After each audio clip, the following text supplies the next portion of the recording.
Greetings, Dorman listeners. Back to you once more for a brand new episode here at the Dorman Podcast. I am Evangelist, with me as always, Steven in the building. Wow, what a day. I mean, let's go ahead and give you a rundown of all the many beautiful things that have been happening in life. Well, wife and I, we just did 30 days of detoxing, free of sugar, free of all things made of flour, and finally alcohol. So after those 30 days, I was able to shed about 17 pounds. Slowly putting them back, though.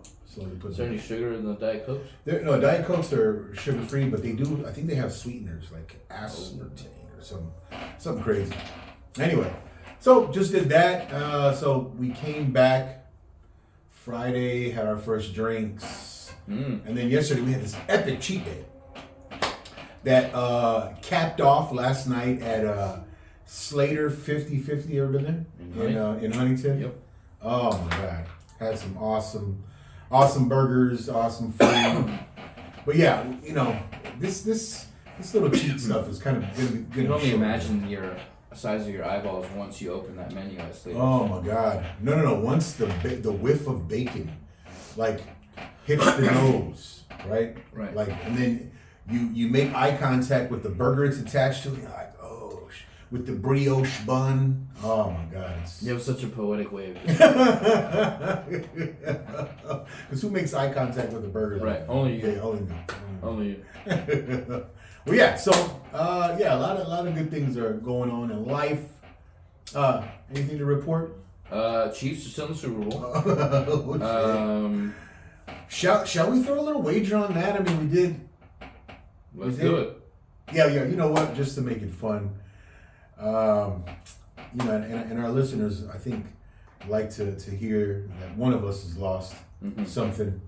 So yeah. Why not wager? You know, I'll take the Eagles. Of course. What do you think I was going to think? Yeah. Ridiculous. And then you know, we'll revisit the same wager. Yeah. Yeah. We'll go. We'll do that. Yep. Anyway, you know, hopefully that officiating team is not there. Christ. You know, maybe there's some guys who will actually allow the game to go. You know, there was a song a long time ago. Well, not a long song? time ago, but it's called "Let It Go." Let it go. Let It Go, bro. Was it that a Disney? Yep. Frozen soundtrack? Mm-hmm. How did it go? So let it go. Let it go. Okay.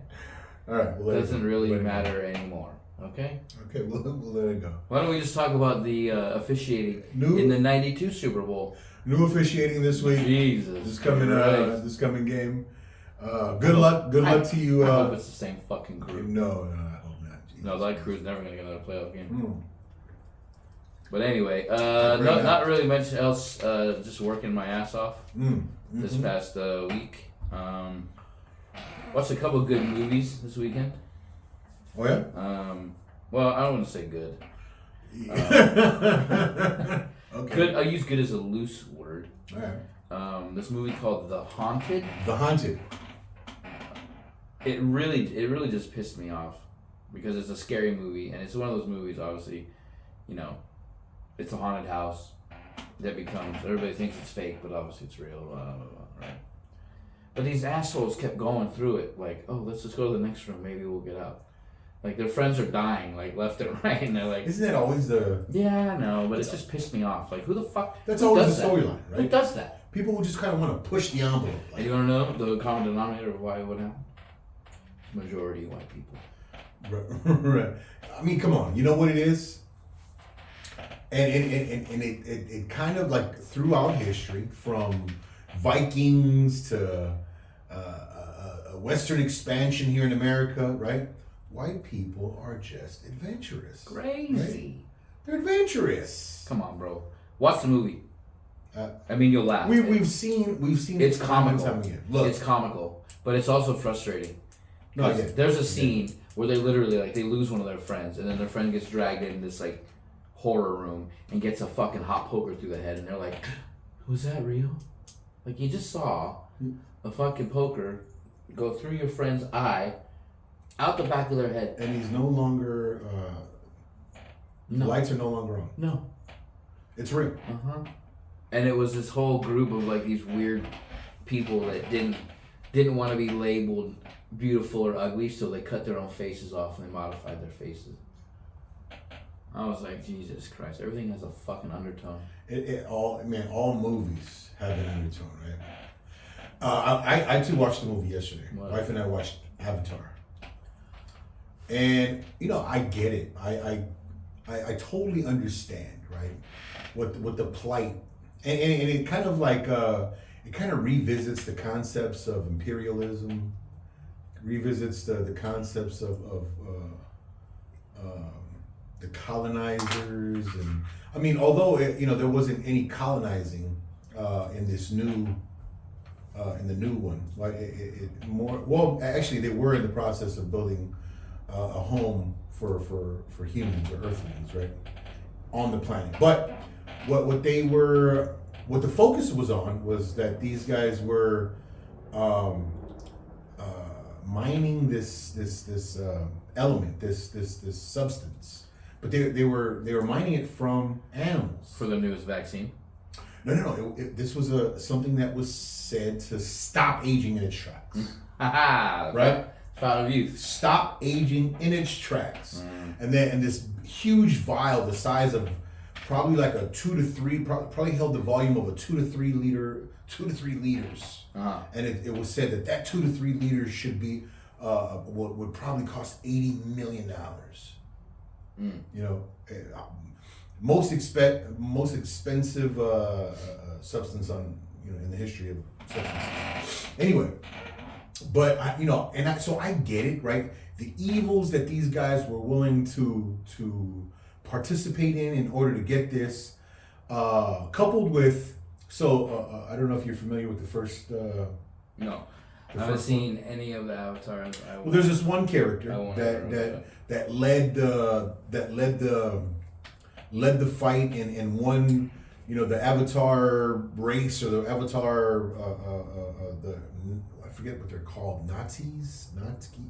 Nazis? Yeah, no. That's a bad call. They were some, I forget what they were called, the blue people. Mussolini's.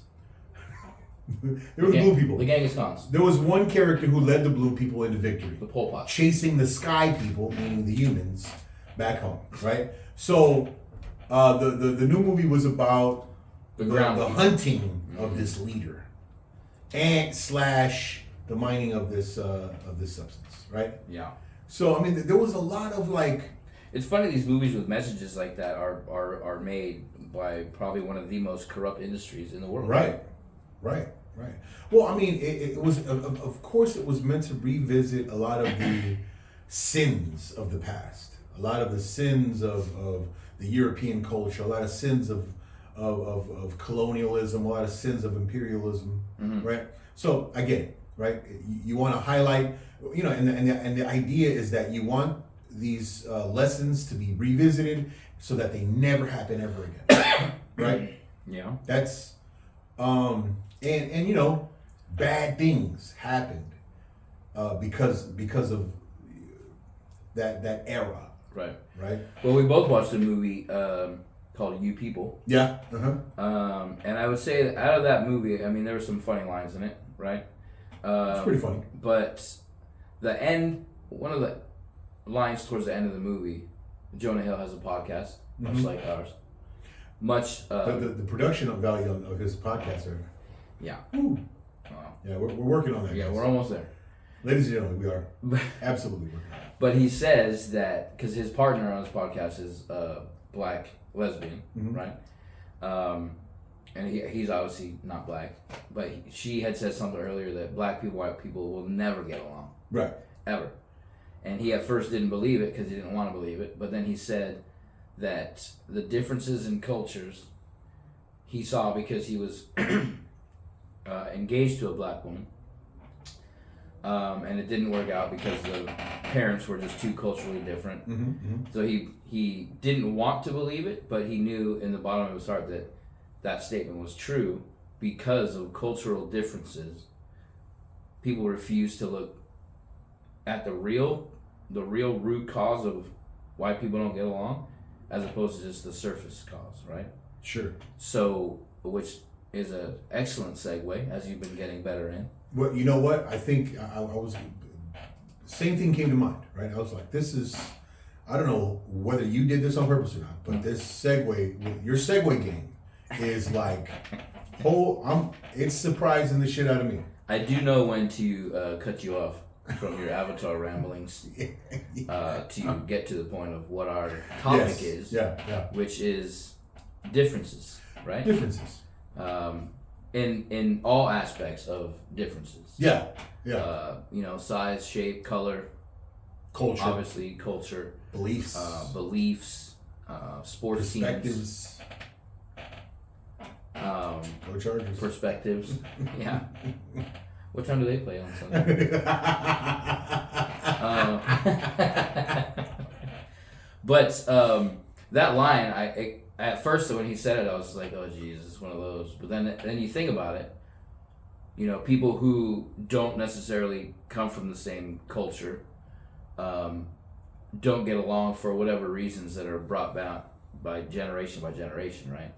And a lot of people automatically default to race, but it's really not a racial thing as much as it is an entire background, right? It has nothing to do. Yeah, it has nothing to do with a cultural difference, right? I mean, when I first met you, I never thought, oh, he's Samoan and I'm Mexican. We'll never get along, because I wasn't brought up that way to be like, oh, look at this, look at this guy. You know what I mean? I mean, I was lucky enough to grow up in the city of Carson. Shout out.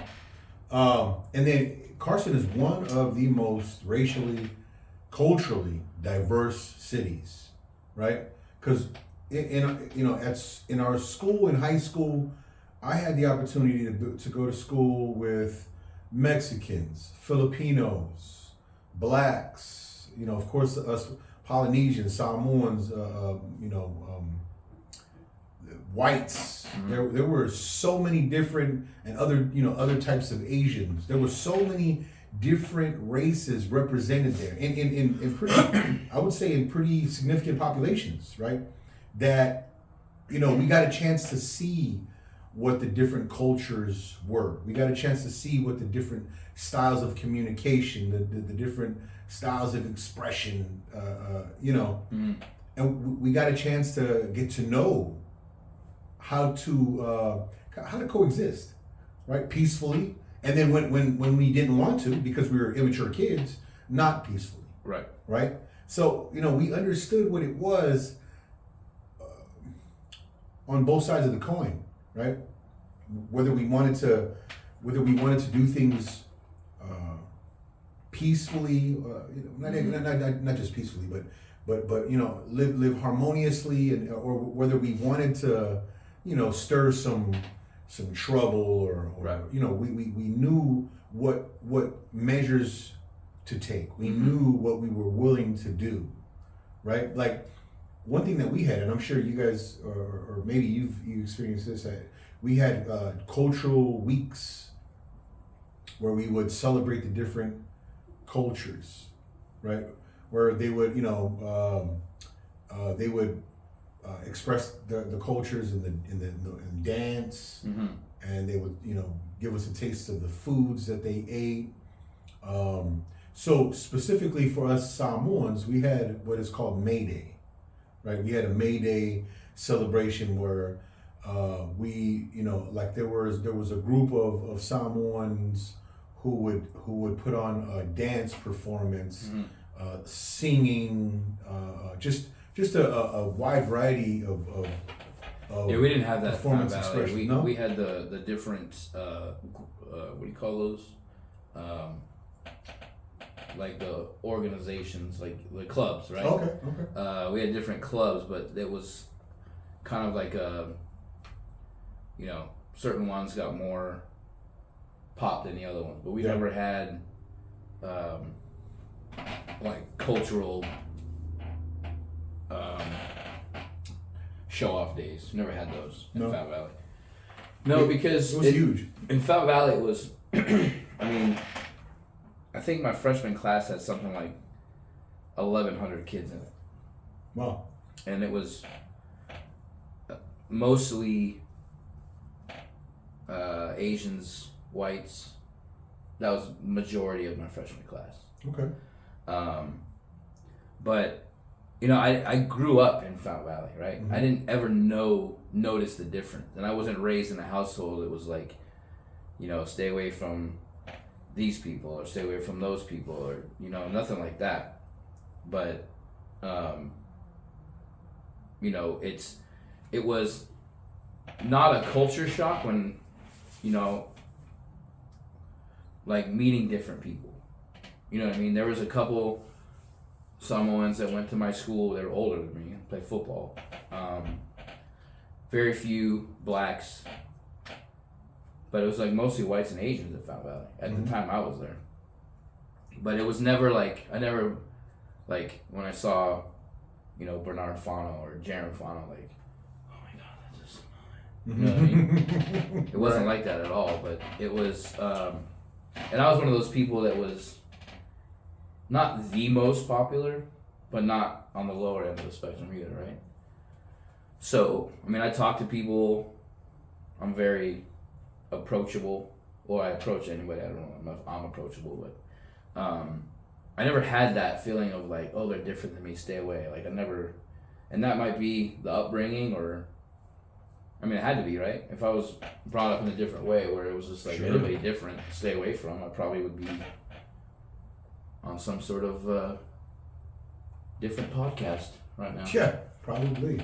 Well, I mean, you know, again, I don't say that. Oh yeah, our school, you know, celebrated the differences and diversity to, you know, to separate us, but you know, there was some separation, right? There was definitely some separation in some senses, right? Mm-hmm.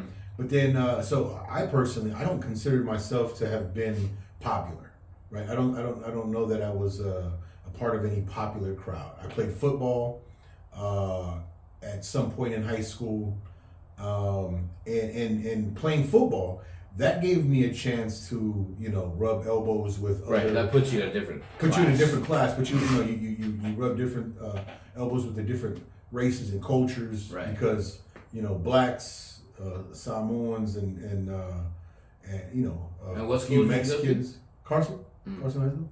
So I mean, there I experienced the differences in great ways and in bad ways, right? Like Right. because of personal decisions, Mhm. because of things that I thought were acceptable, because of things, you know, a mentality that I embraced as a child. Mm-hmm. And, you know, and again, I always say I had like a really religious upbringing initially, but then, you know, kind of in high school, in my adolescent years, I kind of took on a different preference, right? I was fascinated with this playing in the streets is what I call it, but it was this street gang life. Mm-hmm. You know, I chose to, you know, participate a little bit in that, and because of it, you know, you did things, right? We drew lines. You know, lines drawn in the sand was kind of a common theme where you say, all right, this is the way. I'm part of a group that does it this way. Mm-hmm. We wear this color, or Right. we wear, you know, we talk this way. So, you know, again, the differences culturally were celebrated in both ways. Celebrated in ways where, you know, the diversity was appreciated, and the coexistence and the harmonious living was a good thing. Right. And then, you know, being the idiot, you know, back then, we definitely drew that line in the sand and said, okay, we don't want you. We don't want things done with you. We don't, Right. you know, we want to separate ourselves from you, right? Type situation. So what was the what is the most common stereotype of Samoan culture? Well, you know, we're a happy people. We everything that we do is about, you know, we talk about instant gratification, and Samoans, I would say, a stereotype of our people is that we are fun, loving, happy people, who who live for today, right? Everything we do is living in the moment, right? We even have systems that kind of fall in, in that living for the moment. Of course there's work to be done. Of course there's preparations for the future Right. that need to be done. But I would say, like, a big part of our being, like, we're considered like big eaters. You know what I mean?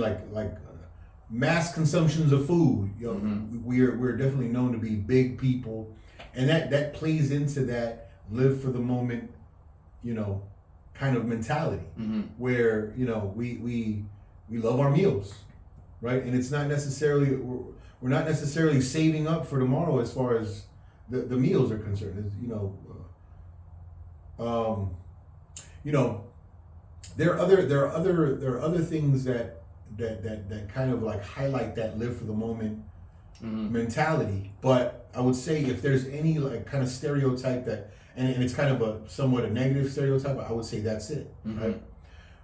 Do we have people, or do we have aspects to our culture that that take pride in preparing for the future? Yeah. Do we have? Are there very successful Samoan people? I would say yes, right? I have an uncle who's very successful, very educated, very business savvy. I have I have a lot of mentors and people that I look up to, who I can say, man, this is an example of a fantastic Samoan human being, right? And our culture, contributes to that quality of that person. Because another thing that we are is we love. Like our culture is big on loving. First and foremost, our family. We take pride in our race. Like, I mean, not our race not our race in that, oh yeah, it's either you're a Samoan or you're no good. But our culture, like we, our language, our the things. Would you like to know the stereotypes that I most commonly hear when I say some of my best friends are Samoan? It's usually one of two things, if not both. Okay. Those are some big fuckers. Yeah. But also the nicest people you'll meet until. Okay. So those are the two things I hear. We're absolutely when I say nice people, man. One of my best friends is Samoan, they're like, oh, is he big? Is he large? Is he huge? I'm like, no, really not. I mean, he's bigger than me, but I mean, not the biggest. No, definitely not the biggest. No. But you are one of the nicest guys. Yeah. Until. Same thing with your brothers and everybody in your family I've ever met. I mean, I've never seen them get extreme, but I can only imagine.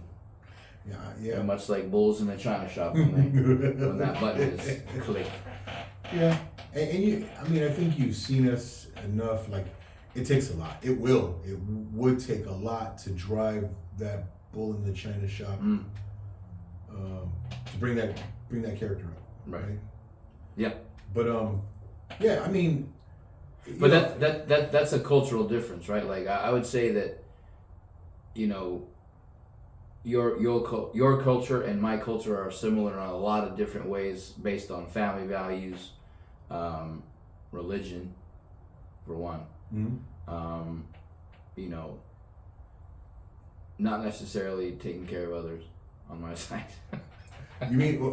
Well, elaborate on that. Like what? So, like, I mean, so not Mexican, of course. Not that we're uncaring people. It's just that I'd say that we're more wary of, maybe more paranoid. Or like, Is it kind of like when I listen to like George Lopez and he says, oh, when he sees people that he knows in public, and he's like, oh, don't look. Kind of, yeah. Like it's not like when we see like our loved ones in public, it's like, hey, how you doing, man? Long time no see. But it all depends on how those people are status wise in our in our Ah. if they're scumbags or no good, then we'll be like, oh. Don't look. Yeah. He didn't see us. But also, I will say this about George Lopez. I fucking hate that guy now. Why? He's an absolute He's a lunatic wokester? now. He's a He's captain of the woke team, by the way. Oh, shit. He was on The View. Oh, I saw that. And he made a joke that necessarily didn't go over with the audience or the panel, and then followed up with, if you're against drag, you're against me. Like, first of all, who the fuck are you anymore, number one? And number two, why would you feel the need to say that? Like, if that's not the definition of, oh shit, my joke didn't go over well, let me pander to the flavor of the week, which is drag. Like, whatever, man. But, yeah, so it's not necessarily like we don't like to take care of, like, our own, like, our family, yes. Mm-hmm. Like, you know, there are people, like, when family members get sick, like, oh, move in, you can live with us until you're better. Mm-hmm. Or you don't get better. But if it was like a long lost cousin that came out of nowhere, it's like, hey, I need a place to stay, it'd be like, You're like, who's that pendejo? put the china, Lock it out. Lock all the good put china. the plastic forks out. But that's what more. Not that you guys would be, oh, come on in, everybody. But I feel that at least my side is more like, well, we're wait a lot minute. less. Let me run a background check first, and then you can come in. We'd definitely be a lot less like. We wouldn't have any forethought as far as that concerns. It's like, come on. Like, you know, your family, it doesn't matter, bro. Come on in. Like my mom used to take our family in. Like our house had a revolving door. Mm-hmm. And we had family members come in and stay with us for however long a period of time, and then, you know, leave when it was time. Right. And so it really didn't matter. My mom just has a huge heart for family, period. Right? And then so that was just our way, right? Hey, but I have a question, right? So is there a difference to you, right? Do you make that distinction between Mexican and Chicano? No, because I don't, because it's just like, to me, like, the Chicano thing is like a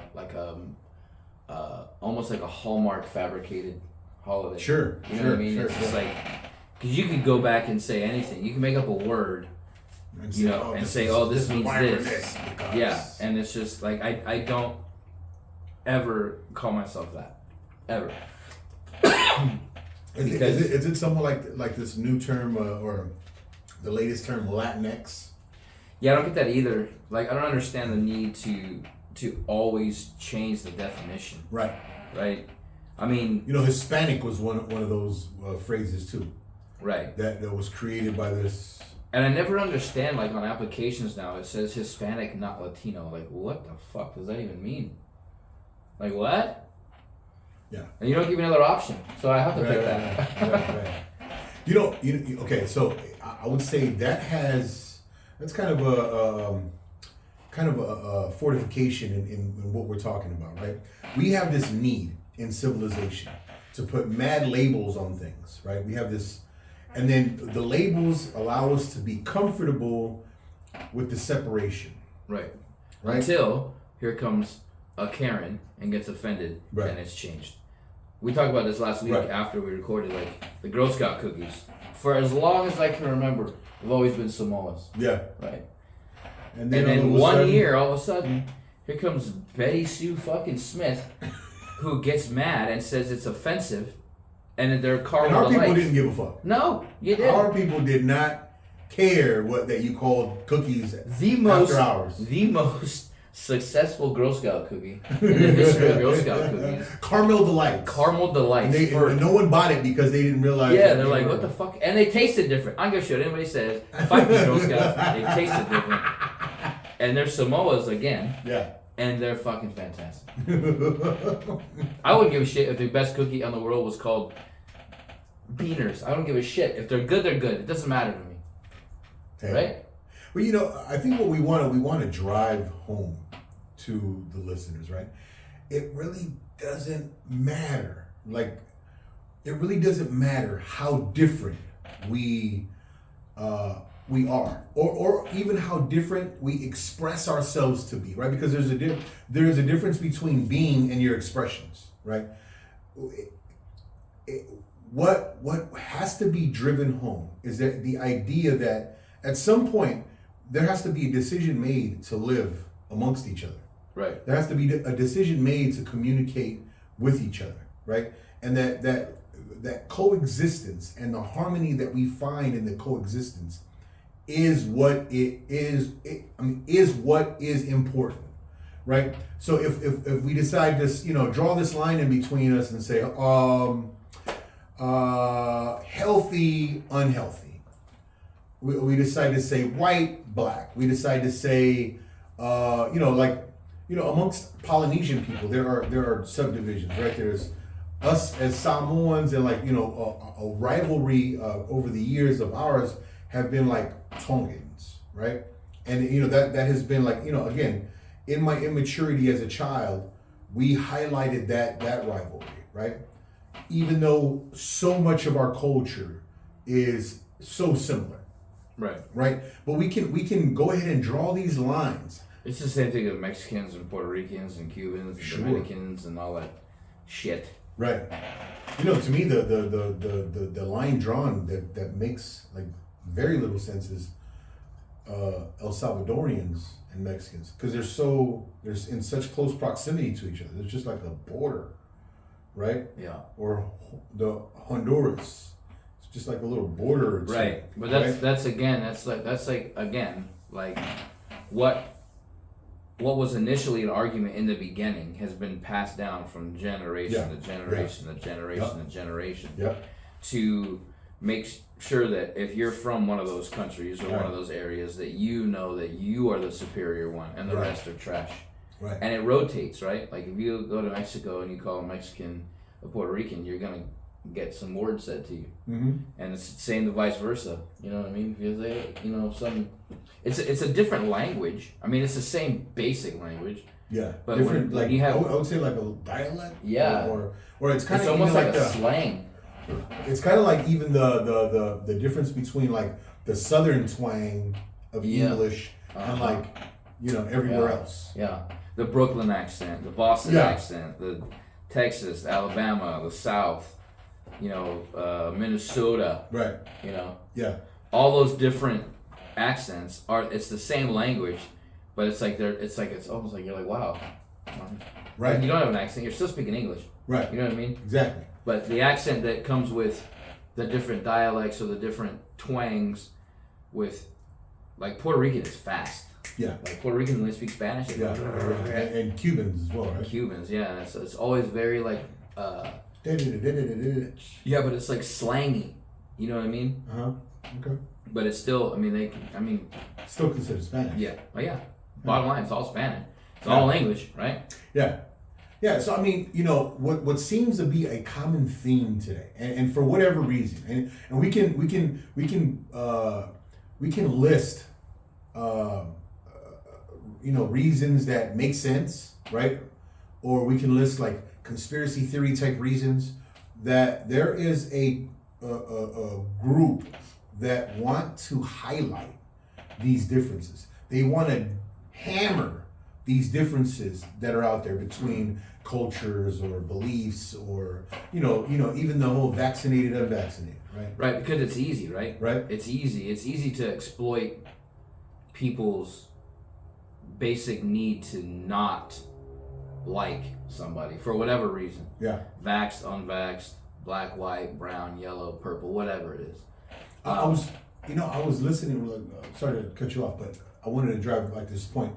I was listening to. You ever listen to Patrick Bet Davis or Patrick Bet David or? Maybe I've heard of him. I don't know. He had a podcast called Valuetainment. Now it's just called PBD Podcast. he was interviewing a guy by the name of Brett Weinstein, right? Not nothing having to do with Harvey, but Brett Weinstein is a environmental or no, evolutionary biologist, and he was a professor at one point, and now. What does that even mean? Well, a biologist like, but you know how evolution, the evolution of the human species Well, I figured. over the years, right? There's a But how in biology there was differences over this period of evolution. Mm-hmm. Well, I'm pretty sure I'm kind of like, paraphrasing what. paraphrasing as you do. Right. I mean, hopefully I'm You're a good paraphraser. I'll give you I'm that. hitting the mark. Hopefully, who knows, man? Fact check me, guys. But anyways, the guy was saying that, hey, there is this, drive, right? He was stating that on the internet, and then spilling over into real life, there is this drive to highlight differences, to hammer on the tribalism, to hammer on the differences, and he was saying lineage differences, right? That's what he was calling it.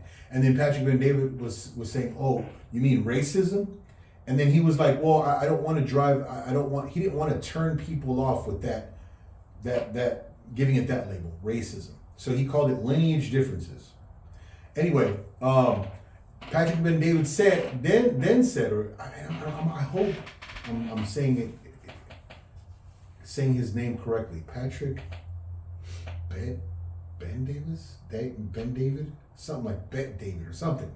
Hope I'm saying his name. Excuse me if I'm wrong. But he says, no, I don't believe that. He says, like if you're online, you'll see the differences, like depending on who you listen to. But in real life, when you make these real human connections, when you're out there in the real world, you don't hear a lot of those differences. Right. And I kind of believe the same thing. I kind of believe, because when I go and talk to people, right, the same people that we would see making like Facebook comments, and then you having a difference in opinion, you meet them in real life, they're not talking about that, whatever it is, whatever comment they've left on social media, right? That's not what they're looking to do in real life, right? As a matter of fact, they're more than willing to sit there and have a beer with you and chit chat with you about other things. And avoid that topic. Yeah. But I mean, it's not like they're trying to avoid you. Right. But they're not, doubling down on whatever difference they had with you or they have with you, right? Where, again, and we've said it before, online, with this, what we're seeing is that there's this division between this personality, this person that I can be online, and then this person that I have to be in real life. Right. There's an example of that somebody who used to follow me on Facebook doesn't anymore. It's a local in the town of the city where we used to work that posted something on voting day of a kid maybe 21, 22 years old, maybe, and he had a Trump sticker on his shirt, and I voted, right? And this individual took a picture of him, and just I know exactly what you're talking about. Tore this kid apart. Sure. And then, thinking everybody who's on his Facebook is on the same wavelength as him, posted it, and I would say probably 75% of the comments were like, "You're a piece of shit for even saying that," because the post was, I ran into that individual and had the most pleasant, weird how that is interaction. Yeah, because I would have too. I made a comment on that, and then all of a sudden I wasn't. And you're not friends anymore. Because you're a fucking Twitter tough guy, right? And you want to prove your point, and you think that you're making a case or proving a point for what you are, and then you get just lambasted by everybody else on your page. And instead of saying, okay, maybe I made a mistake, maybe I was wrong, you just delete people. You chicken shit motherfucker. I mean, okay, again. That's an example of what you just said. Yeah, no, absolutely, right?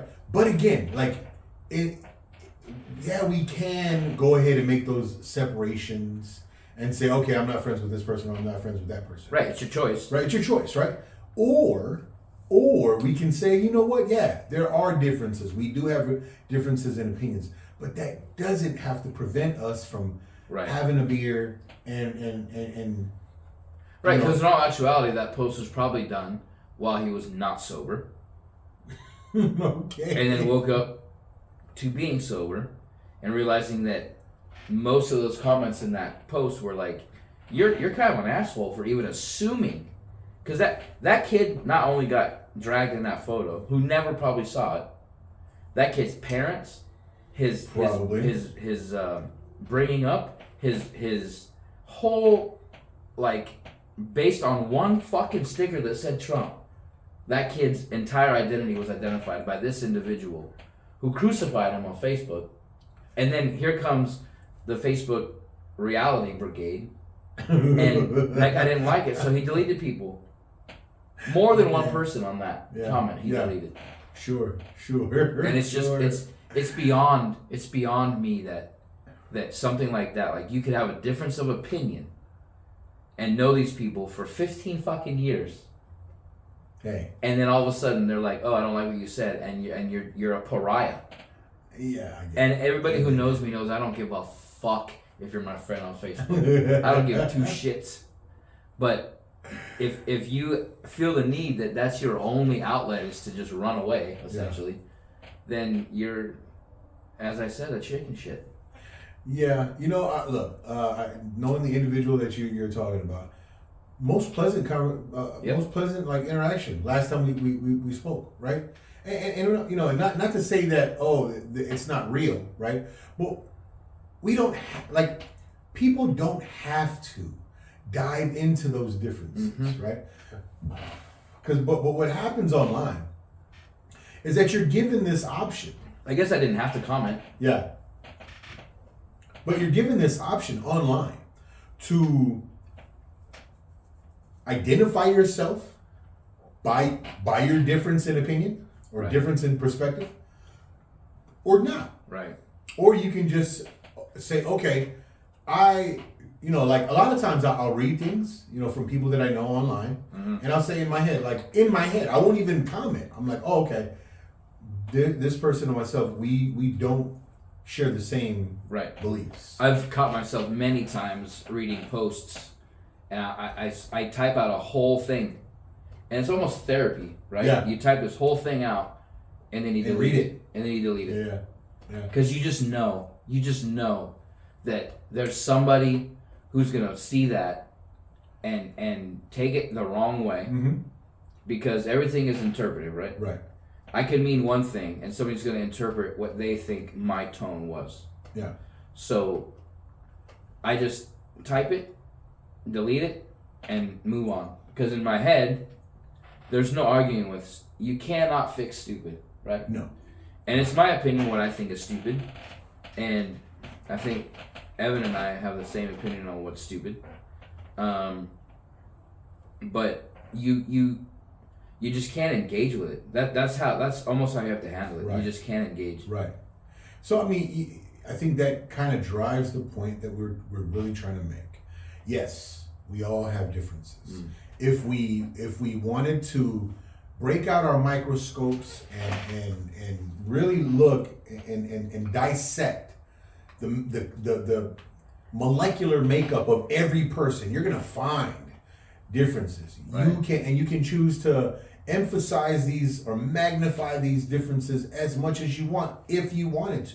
Right. Or you can say, hey, we are different. There are going to be some points where we can, turn our backs on one another. Right. But is that going to be what defines our relationship? Is that going to be what is that going to benefit us in any way? Is that going to allow us to move forward in harmony, or is that going to bring some type of a wedge in between our collective movements, right? Right. So you have all of these we have all these options in life, right? That's the beauty of of course I'm a believer in God. I'm a God-fearing man. So in my mind, we were created by this divine being. But that's the beauty in our creation by this divine being. We were given a choice, right? He could have easily, in his superiority of us or in his power over us, he could have easily set our brains to do and act and say all the things that he wanted us to say, do, and act as, right? Mm-hmm. And we could have given him all the praise from the time of our inception to the time of our death. That could have been our entire existence. Just praise you, Lord. Thank you, God. But he gave us the option to do it or not. Mm-hmm. Right? So in my belief, that's what we're here doing. Right. Either choosing to acknowledge him in his role or not. Right? And because he's given us that option to choose, we shouldn't try to force anything on anyone, right? Because I'm not God. And so for me to say, oh, Stephen, you better be this way or else you're not my friend, that is the most stupid. It's the most anti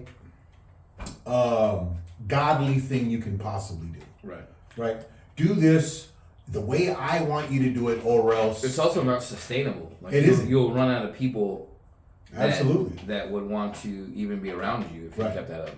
And what is success? You know, we've asked this question before. Success. What is success? Mm. You know, and you can frame success as being money. You know, the more money you have, but in the end, right? In the end, the most valuable resources we have are other people. Right. It's our ability to win over other people for a cause of our choice. Mm-hmm. Right? That's the most successful you can be. Now, money allows you to do that, right? Because people are in need of money. So if you had millions of dollars in your pocket, you can employ all of this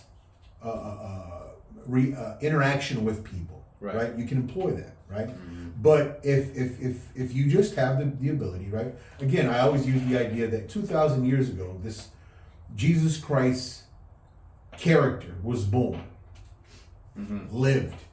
2,000 years later, we are still saying things in his name, moving in accordance with who we believe him to be. Let me ask you this question.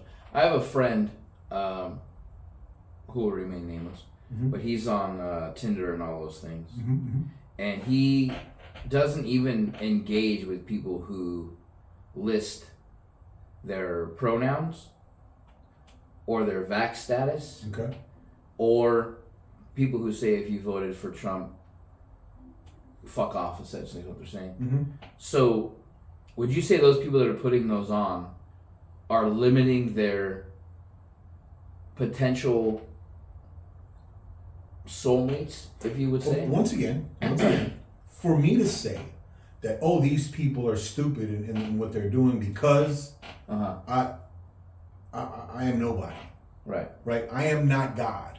Right. So if these people want to express themselves in that way by declaring their pronouns, by demanding to What would you say that they're limiting their exposure to somebody who possibly might be their perfect match? Well, I mean, obviously, if they're willing to put that out there, right, then their perfect match will be someone who's also willing to put that out there. But also, don't you think that by the what we said earlier, that you need differences, right? You need differences to you do need differences to coexist, because you're not coexisting without differences. No, we don't need the differences, but we need to see that differences do exist. We need to be okay with the idea that there are different people out there. I think And what then you said our and what I said are the adaptability. same thing, just different verbiage. Yeah, but I'm saying, like, we don't need the existence of differences. We just have to understand there are differences out there, and then we have to choose to coexist. So with what those happened to differences. opposites attract? Okay, I mean, that's It's a fantastic Paula Abdul song. But you know, I just think about that choreography with the cat. The cat, With the animated cat, right? The Chester Cheetah knockoff. Right. But again, so people who, when opposites attract, when that phrase was coined, it was obviously two people that were from opposite sides of whatever, the track or views or whatever, that got along well, that created a long-lasting relationship, whatever it may be, right? You know what's funny? Is that, sorry again to cut you off, but yeah, opposites attract, but are they soulmates? Well, let's think about that. That's my whole. So this whole Tinder thing that I just brought up. Okay. If somebody is visually perfect for you, right? Okay. Whatever color eyes, whatever color hair, whatever body type, whatever it is, visually perfect to you, and you don't even read their profile, right? Right. And then for whatever reason, let's just say by whatever chance, they don't read your profile, and this individual is vaccinated and you're not. Okay. Right? If you guys get along famously, and there's a second and a third and a fourth date, and you guys are matching perfectly, at what point in that relationship is the vaccination status going to become the breaking point? I guess when you actually begin to talk. Right. I mean, because okay, now you know as well as I know, right? You know, having relationships, there is that honeymoon phase where nothing really fucking matters. Right. Right. Like that stage of infatuation, you are willing to overlook so many things. Red flags. So many red flags. Right. Right. But then after that honeymoon is over, after that infatuation has settled, the way the person smells begins to bug you. The way the person, right? I'm just saying. You're talking about the Exactly. But see, you're like, oh, but here's the thing though. At that point, at that point, that's so trivial. At that point, right? Because in my beginning relationships, I never communicated shit. Looking back, there are red flags everywhere. Sure. Right. Red flags everywhere, and I never communicated what was bothering me. Now, I'm possibly an over communicator. Okay. Where I don't let things go. I don't let it get to a certain point where it's gonna blow up. But if I was on a blind date and I didn't read their thing and it was just kind of a boom, oh hey, dinner, and then let's just say we don't talk about the vaccine because God forbid you have a normal conversation with somebody. It doesn't include fucking vaccination status. And then you're like, oh, it's great. Second date, third date, fourth date. Cut scene is 6 months later. Right. And the vaccine's really not what it was 2 years ago, right? So then you're like, oh, let's go on a trip. Oh, I can't because I don't have my vaccination. Is that, at that point, after everything you built in that 6 months, that's something that's so trivial that you can't get over it? I mean... That's not even a difference. That has nothing to, because it could be a somebody who's Jewish and I'm Catholic, and that is a bigger difference than vax and non-vax. I want to say we're kind of looking at things, well, this specific thing, in kind of a hindsight perspective, right? Like, say, us now, looking back at a point where the vaccine doesn't have that much of a consequence on things, right? So it's kind of looking back in hindsight, right? But at a point where the vaccination was a driving force, right? Could we have said that? Oh no, because that was the end all be all, right? At some point, a couple would have encountered that specific something. And at some point, they would have left each other, potentially ended a relationship. Right. Well, that's what I'm saying now. Like shit like that. That's so trivial, right? Yeah. Like, if somebody says, "Oh, I don't understand." See, maybe you can clear this up. If somebody lists their pronouns, sure, are they pro using being acknowledged by that, or are they only saying, like, if a girl says, I'm a she and a her, Is she backing the normal or backing the psychosis of all these pronouns? It's the psychosis. Right? Oh. They're okay. So from what I come to understand, and you know, it was in working in education, and I want to say it was in education that this whole trend began, right? It began, and I want to say it was in maybe in the universities, right? They wanted to be seen. These people who identified in these outlier groups. So listing them is backing. Listing them was a way of identifying yourself as, hey, I see you. You who identified in an outlier group, I see you, I acknowledge you're real. That's what it was. So okay? How I took it was if somebody's saying she or her or he and him, that they're acknowledging the norm because he's a male, she's a female. Right. No, that's not it. See, again, that's another example of perception. Yeah. Yeah. Right. So yeah. So again, working with educators who, you know, fell in wholeheartedly with this identification shit. Right. Right. It was their way of telling that community, hey, I see you, I acknowledge you, you're real, to feel like whatever the hell you want to feel like. So like the difference is when people say like if you voted for Trump, guys, get the fuck off my page, that kind of shit is like that's more of a red flag that person is so hell-bent on something that they heard or read, not hell-bent on the fact that he was a bad president, right? Right. They're hell-bent on the fact that he said grab him by the pussy or whatever the fuck he said years before he was president. Right.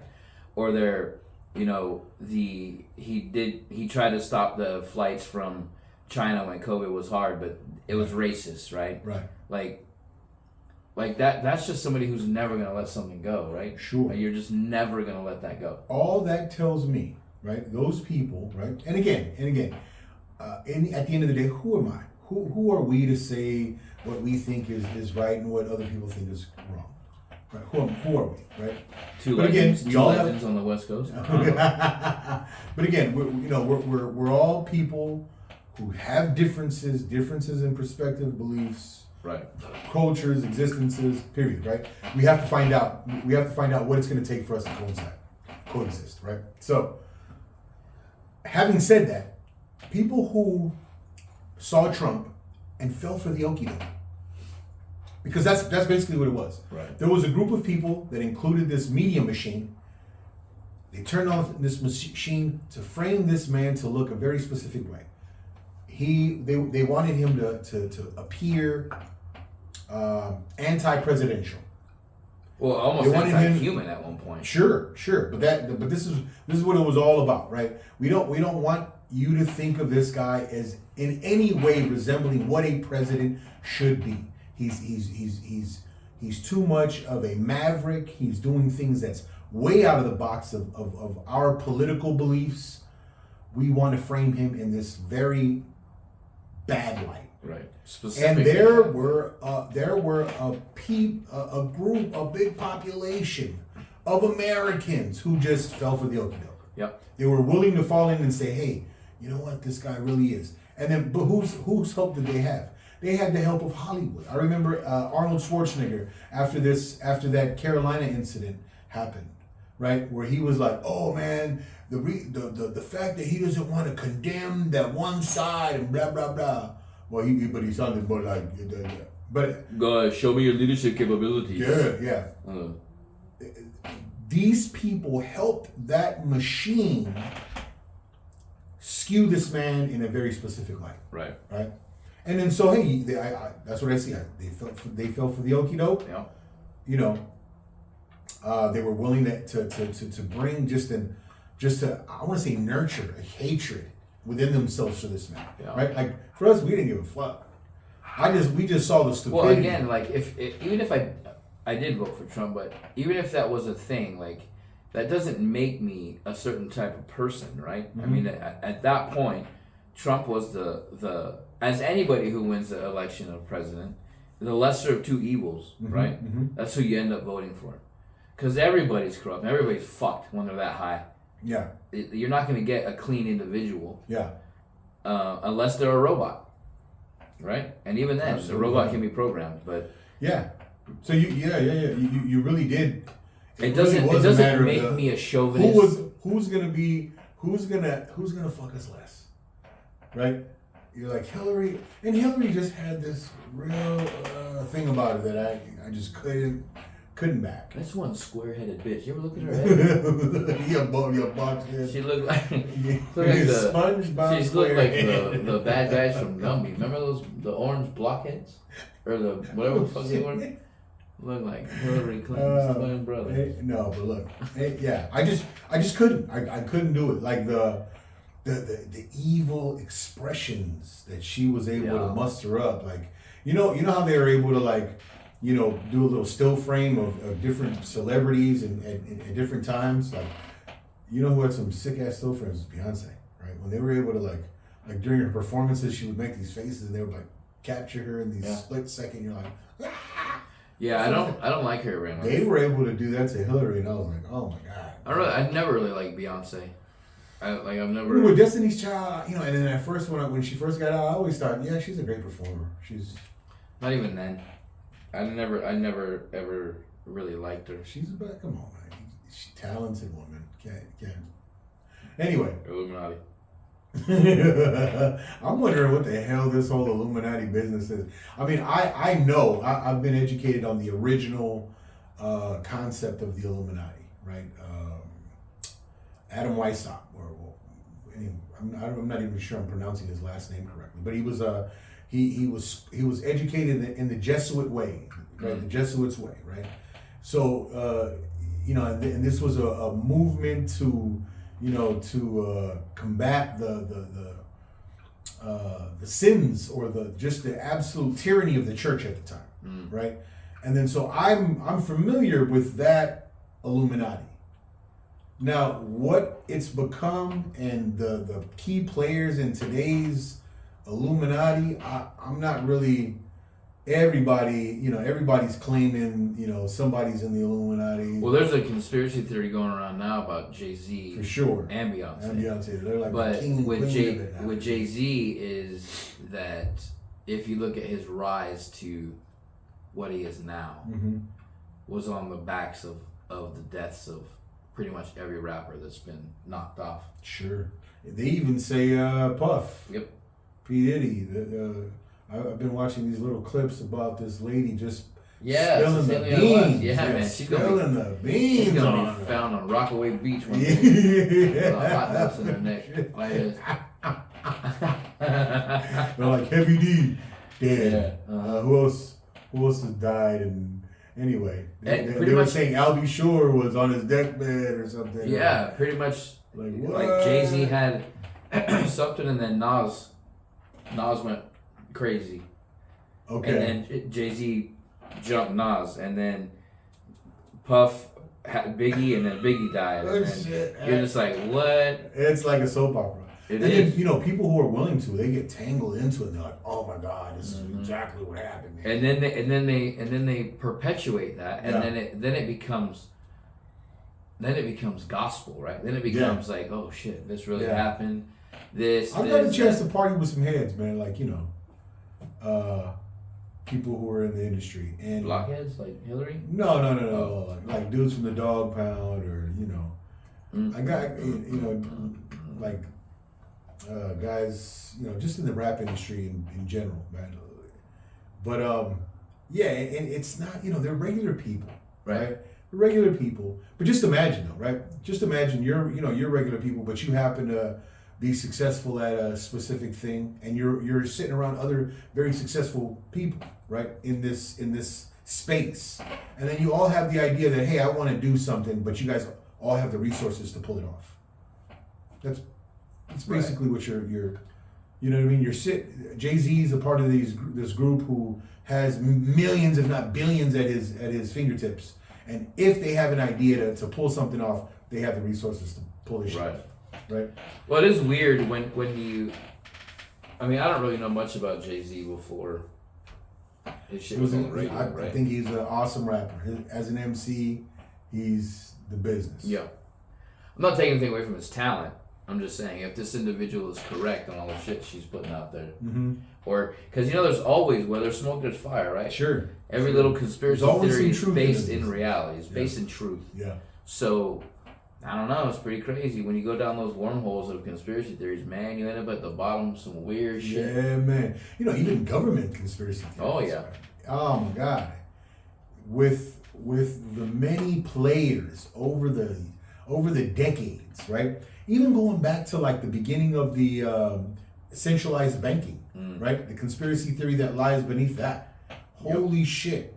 So some guys, right, including J.P. Morgan, right, had the resources to skew public perception on these smaller banking operations, right?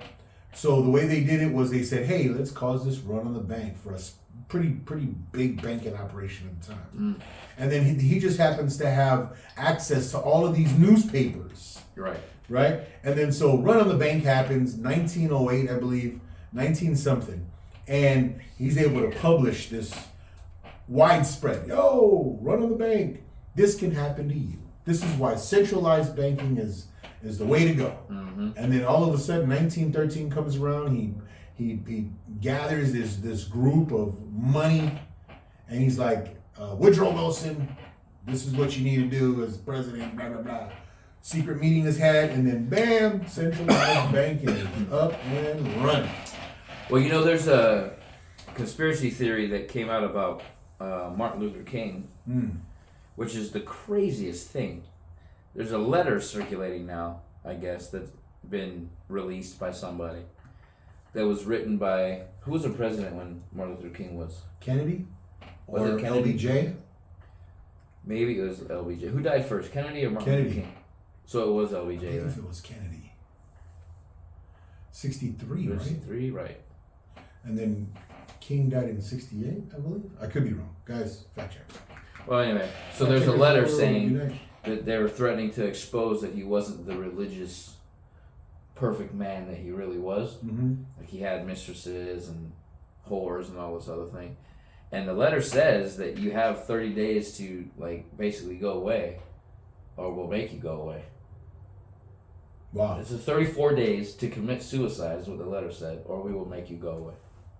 Okay. Now, I'm not sure what the situation is with that, right? But this is one thing I've come to learn about Martin Luther King. He was a cigarette smoker, right? But he was so conscious about his public persona. He didn't want to be filmed. He didn't want to be pictured with a cigarette at all. Right. And I don't know if this is true, but when he was shot on the balcony, He was smoking. they looked into his hand, they opened up his hand, and there was a cigarette. He was trying to palm the cigarette because he didn't want anyone thinking that he smoked cigarettes. And I'm not sure if there's any truth to that shit. That's what I'm saying. This letter, it's an old letter. It's on old like paper. It's typed, and it's the weirdest thing. And then you have to think like if they're letting these kind of things out, true or not, right? What are they hiding? That's the scary part. Right. Who knows? All I know is no man is perfect, right? No man is perfect. True. Everyone in their lives have skeletons in the closet, maybe, So could that be true? Who knows? Do we want that? Again, so we can have these differences. We all fall short to the glory of God, right? Absolutely. Yep. For all have sinned and fall short of the glory of God. But we all can define ourselves by these differences, right? I had a conversation with again I was telling you about my conversation with Ethan today, and I always thought I've been saying lately, right? Why does the LGBTQ community want to identify themselves by a sexual preference, right? Right. That's just like saying like, oh man, I only prefer to eat hamburgers from In-N-Out, so I'm an In-N-Out guy, right? Yeah. Right, like, but identifying, like, walking around with a sign that says, "Hey, I only enjoy In-N-Out burgers." Yeah. Right. That to me, that's the equivalent of saying, "Hey, I like sucking dick. Why? I like. Why does I that have like to be an only identified eating rocks. all, right? You know what I mean? Why Like, we why does it always have want to to talk identi- about not being identified as, but, Yeah. but identify me as this instead. Yeah, I don't get that, right? I don't understand why that's your identification, right? Like, why can't why can't your service to your community be your identification, Right. right? Why can't your vision for your life be your identification and what you identify by, right? Right. Why does it have to be a sexual, right? And that's the whole point, and that's the whole point of why talking to kids about sexuality in between the ages of 6 to up to 13 is not a good idea, right? Because That's the letter. they shouldn't have to. They that shouldn't be an option to identify themselves by what little dirty thought they have, right? Right. It should be about, hey, what do you want to make of your life? That's how you should identify. Like when kids identify themselves and say, oh, I want to be a police officer. There you go. That's a service you're looking to provide to your community. I want to be a pilot. I want to be those are the identifications that make sense, right? Right. Like, oh, I want to be a drag queen. No, that shouldn't be. I want to be a queer. No, that shouldn't be what Right. identifies you either. Right. Right? Like, Well, George Lopez said if you're against drag, you're against him. well, fuck that guy. I would love to see that fucking guy. I would Just love him. pop him in his I'd be like, mouth. you motherfucker. Remember when you were funny? Oh Remember that? my Rat god. fuck. You want to read this thing? Basically it's like I said. It starts off with, it says, King, in view of your low grade abnormal personal behavior, I will not dignify your name with either a Mr. or a Reverend or a Doctor. And your Oh. last name, You know what? Now that you started reading this, I don't know if we even should yeah, continue. it says your last name calls to mind only the type of king, such as King Henry VIII, and his countless acts of adultery and immoral conduct lower than that of a beast. Oh, This is from the FBI, so it's not from anybody in the government. But again, this is a typed up letter. Not sure how real it is, but there's a whole thing on the actual the history of this letter, and they were basically trying to force him out because he had a difference of obviously he was up for change, right? And he was for the betterment of a people, and the FBI didn't like it, so they tried to force him to, it said, end his life himself or they will do it, was the end of the letter. So it was pretty yeah, I would say intense. it's 63. yeah. That's So Kennedy was first. Kennedy was first.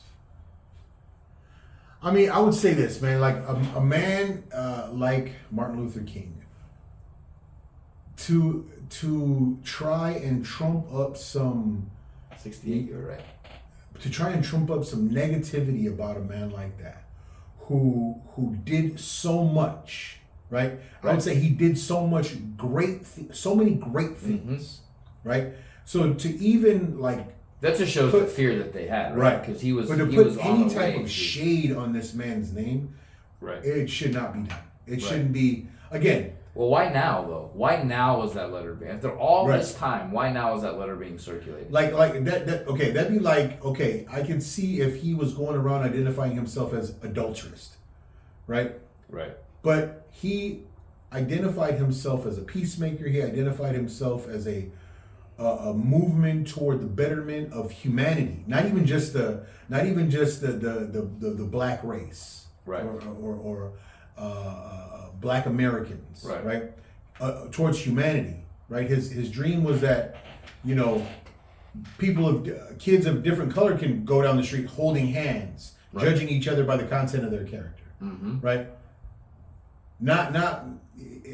So because he did so much good, right? Again, it's all perception. Well, the same thing they tried to do with anybody back then that tried to be different or make a difference. Martin Luther King. They did the same thing with Jackie Robinson in baseball. Mm-hmm. They'd hide his uniform. Right. They, shit in his glove, things like that. They would try to do anything to make him not play, and just you cannot stop progress. Right. Right. So there was nothing anybody could do back then that was going to stop Martin Luther King from spreading his word and Jackie Robinson from breaking the color barrier. Right. So, people tend to get scared of change and scared of progress, and then these things happen. And it very well might have been that the FBI was just terrified that he was on the verge of a civil rights movement that was going to be so drastic that they didn't want to even think about it. So they drafted this letter, they sent it to him, and he said, yeah.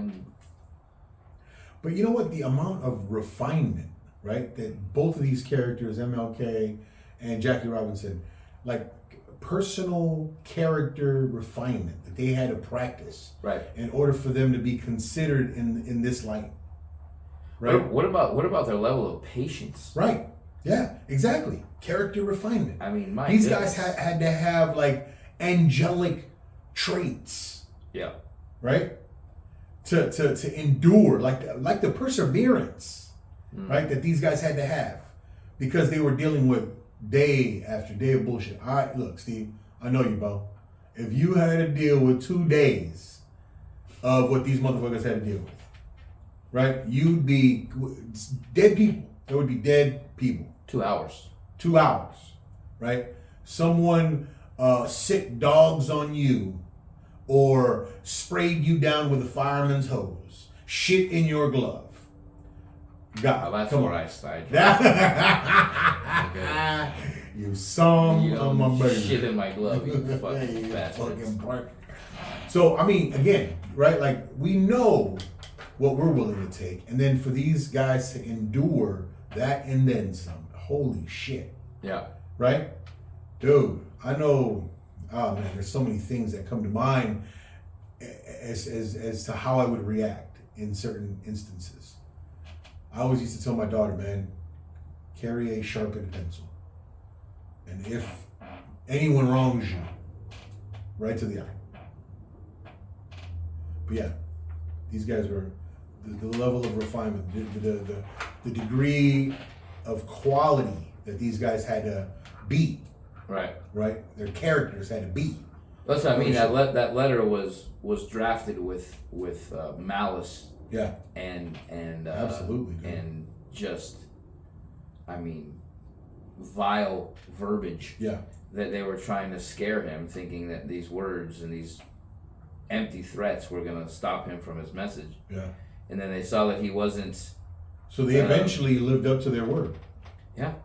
They assassinated him. But they never ever said, and that letter stated, do this or your basically your lifestyle will be exposed. But they never exposed. It never came out. They Yeah. just ended them. How much? Yeah, they probably didn't have any proof. They probably didn't have anyone that could verify these stories. Right. Right. Right. Like again, you see this letter, but do you see any backup evidence to it? No. Is there any corroborating woman who says, "Yep, I was mistress"? Nope. Right. So yeah, fuck them. Yep. It's always too, these things come out after these people are either just gone or long gone away. Right. Right? Like these stories come out when there's no defense. There's nobody around that can verify this ever happened. Right. Not from the FBI, not from Martin Luther King Jr.'s side. Nobody is around that can back this story up. Sure. So, of course, now release the letter. Yeah. Right? Yeah. Of course, now do it. You know, the same thing with, what's his name? Hugh Hefner. Not around to give the other end of the coin. But there are people who can corroborate those stories, though. Right, but again, I'm just saying that there's nobody for the other side okay, of the this story. is the difference between Hugh Hefner. I'm not trying to compare Hugh Hefner and Do Martin not Luther King, by the way. communicate. Do not compare. Before you go there. No. I was just saying, there's people corroborating one side of the story. Yeah. Right? There's 3 sides to every story. Yeah. There's one side, the other side, and the truth. Yeah. So there's nobody saying the other side of the story, and you don't have both sides of the story to possibly come to a true conclusion. right? So I'm pretty sure we can find some proof. Again, only about backing our up guy. one side of the story. Again, I'm not trying to say Hugh Hefner was a fucking angel, but he's not around to say no, that Right. didn't happen, or it happened this way, not what they're saying. That's all I'm saying. All this shit comes out a year after Hugh Hefner dies. Yeah. It's like, duh. What did you think was going to And happen? do you You think got they you had got a anything letter to in the do mail with- saying, "Hey, I want to put you in my magazine," and you got in your car, drove to where the mansion is, and were there. Sure. What the fuck did you think was going to happen? Yeah. You can take a couple pictures. You're gonna go back home to IHOP. Fuck off. Did you hear what happened to the sisters though? No. Don Cornelius. Oh, dude. I Listen to some started of the watching. stories, bro. I started watching that Pamela Anderson documentary on Netflix, Okay. and she said she got a letter in the mail because she was on some hockey camera, and they found her, and then they said, "Oh, we want you to be in Playboy," so she went and never left California until she went back after all this bullshit a Right. couple years ago. Oh wow. So again, what did you think was going to happen when you're there and they're like, "Oh, you're a pretty attractive female. Take a couple pictures of you. By the way, your next spread, you're gonna need bigger tits. So right. here's your bolt-ons. Oh, by the way, now you're in Baywatch. Oh, and then you're in this. Oh, you're in Yeah, that. now you're Tommy Lee's girl. And then you just be like, "Oh, it's such a whirlwind. Like I didn't ever say yes, bitch. What? What? You didn't say yes. You didn't say yes. You didn't say So no the either, though. 94 different Playboy layouts you had, you never said yes. You never said yes, I want to be on Baywatch. Give me Right, a fucking right. break. And that's my rant. Catch us next time on the Doorman. Doses.